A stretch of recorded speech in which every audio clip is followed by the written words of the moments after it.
Hey guys, I am back with chapter 39 for The War That Saved My Life.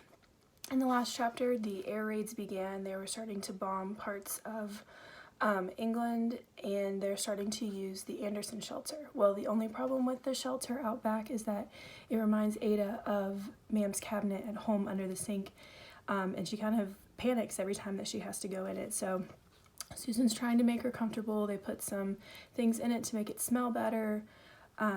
So let's see if Ada starts to get used to it. So chapter 39. Nights in the shelter, night after night. It was impossible to sleep through the explosions and the gunfire. Susan had a flashlight, but flashlights needed batteries, and batteries were hard to find. Instead, she lit a candle inside a flower pot and by its dim light read to us. Peter Pan, A Secret Garden, The Wind in the Willows. Some were books she got from the library, others came from her own bookshelves. On his own, Jamie was reading Swiss Family Robinson over again. "We're like them," he said one night as the candlelit flickered off the shelter's tin walls. "We're in our cave, safe and warm." I shuddered. I had wrapped myself in a sheet because it was too hot for a blanket. I felt warm, but not safe.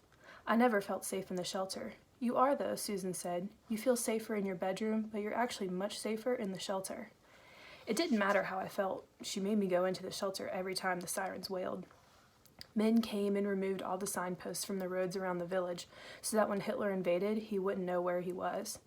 When he invaded, we were to bury our radio. Jamie had already dug a hole in it for it in the garden. When Hitler invaded, we were to say nothing, do nothing to help the enemy.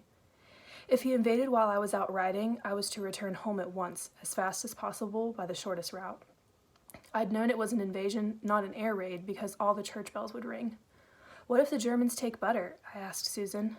"They won't," she said, but I was sure she was lying. "Bloody Huns," Fred muttered when I went in to help with the chores. "They come here, I'll stab 'em with a pitchfork, I will." Fred was not happy. The riding horses, the Thorntons' finest hunters, were all out of grass, and the grass was good, but the hayfields had been turned over to wheat, and Fred didn't know how he'd feed the horses through the winter. Plus, the land girls staying in the loft annoyed him.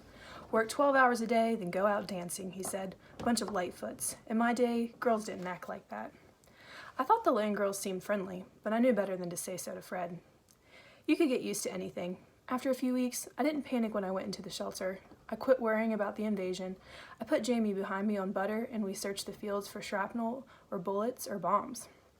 Once we came across an airplane shot down in a hops field. Soldiers had already surrounded it by the time we got there and were keeping civilians away. "A Messerschmitt," Jamie said, eyes gleaming. "Wonder where the pilot went."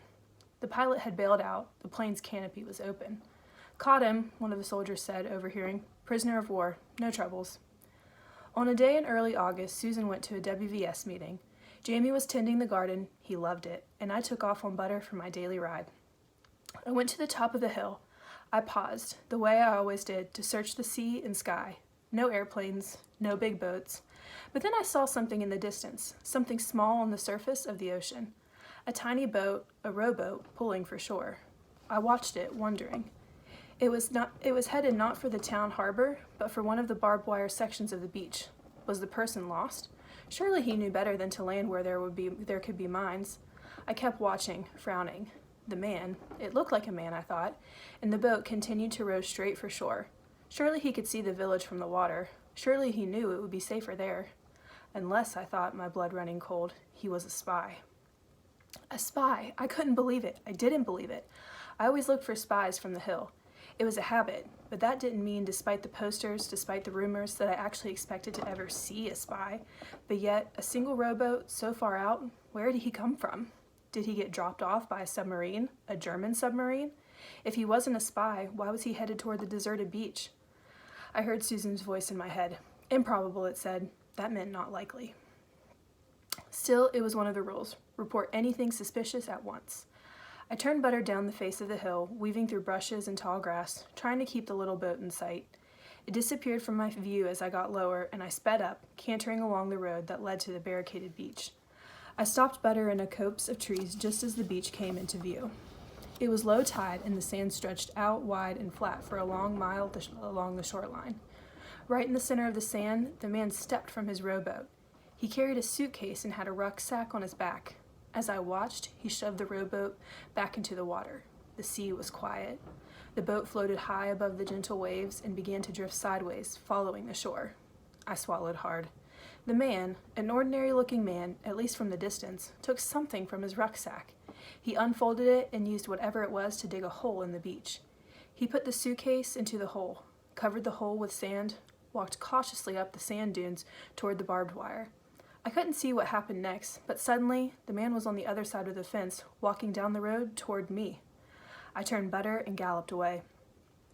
I could have gone to the airfield, but the police station was closer, and I knew where it was, near the school, near the shop where I'd had tea. I kept Butter to a canter even over the cobblestone Main Street.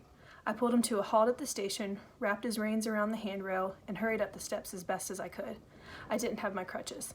"I think I found a spy," I said to the first person I saw, a portly man seated behind a large wooden desk. "A spy on the beach." The portly man toward me. "Get a hold of yourself, miss," he said. "I can't understand you the way you're gabbling."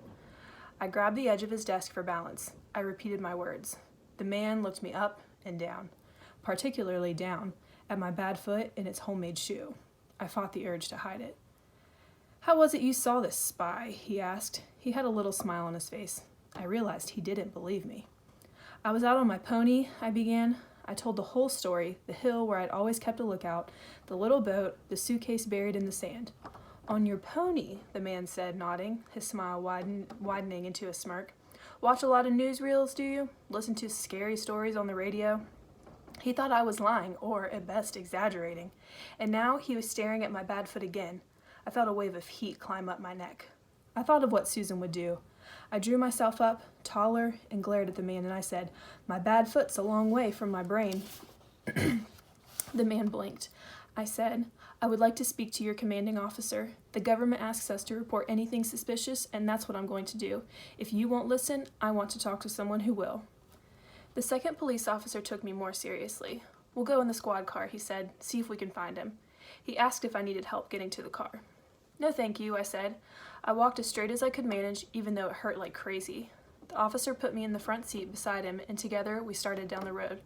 We'd hardly gotten out of town when we came across the man I'd seen, walking down the road with perfect ease.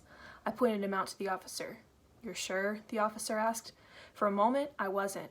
I hadn't really gotten a close look at the man's face, but he felt like the right person. I nodded. The officer stopped his car and got out. "Papers, please," he said. "Really?" said the man in perfect English with the accent Lady Thornton used. "Why ever for?"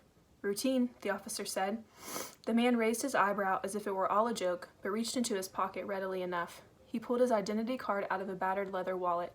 "I'm just on a bit of a walking holiday," he said, indicating the rucksack on his back. "My rations card in there if you want me to fish it out."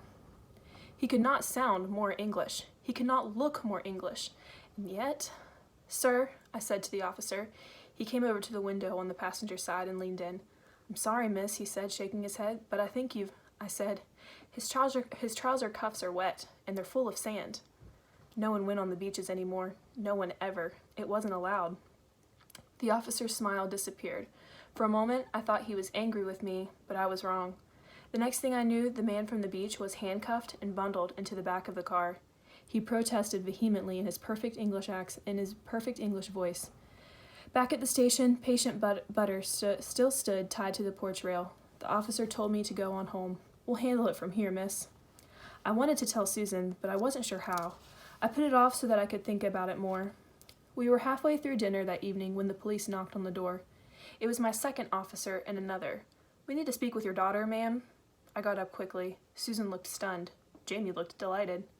"We need you to help us locate the buried parcel," my officer said. So I went again in a squad car, this time all the way to the beach. I showed him where I'd stood with Butter, watching, and I tried to show them where I thought the man had landed with his boat. The tide was high now, and everything looked different. "We'll have to get the army to dig it up anyhow," the officer said. "For all we know, the beach is mined." We drove along the edge of the barbed wire fence. We got out near where I thought the man had gone through and walked up and down the road until we found a footprint. The officer marked it with a piece of cloth tied to the fence, and then took me home. I paused before I got out of the car. "Will you let me know what happens to the man?" The officers shook their heads. "It'll be a secret, miss." "Will you let me know if he's really a spy?" They looked at each other and nodded. "But you're to stay quiet about it," one said. I nodded. "Loose lips sink ships," I said. I went in to make my explanations to Susan. She was waiting for me on the purple sofa. She listened to the whole story. Then she put her hands on either side of my face. She smiled at me and said, "Oh, Ada, I am so proud." The very next afternoon, someone knocked on our door again. It was a police officer, not the one who had helped me, but the fat one who'd sat at his desk and waited and thought I was making things up. "I needed to apologize to your daughter, ma'am," he said. When he saw me, he swept off his hat and bowed. "I should have believed you," he said. "I'm sorry. A grateful nation thanks you for your service." With great ceremony, he handed me an onion. All right, there was chapter 39. Wow. So let me know what you think. Also, on Thursday we talked about, I wanted you to share something that you have been doing outside for fun. So this week, just in the comment section, I want you to tell me something. Have you enjoyed watching a new movie, a new TV series? Have you read a book? What's something that you've done other than your schoolwork that you've enjoyed this week or the last couple weeks? So see you next time. Let me know what you think of the chapter and what you've been doing to enjoy yourself. Bye.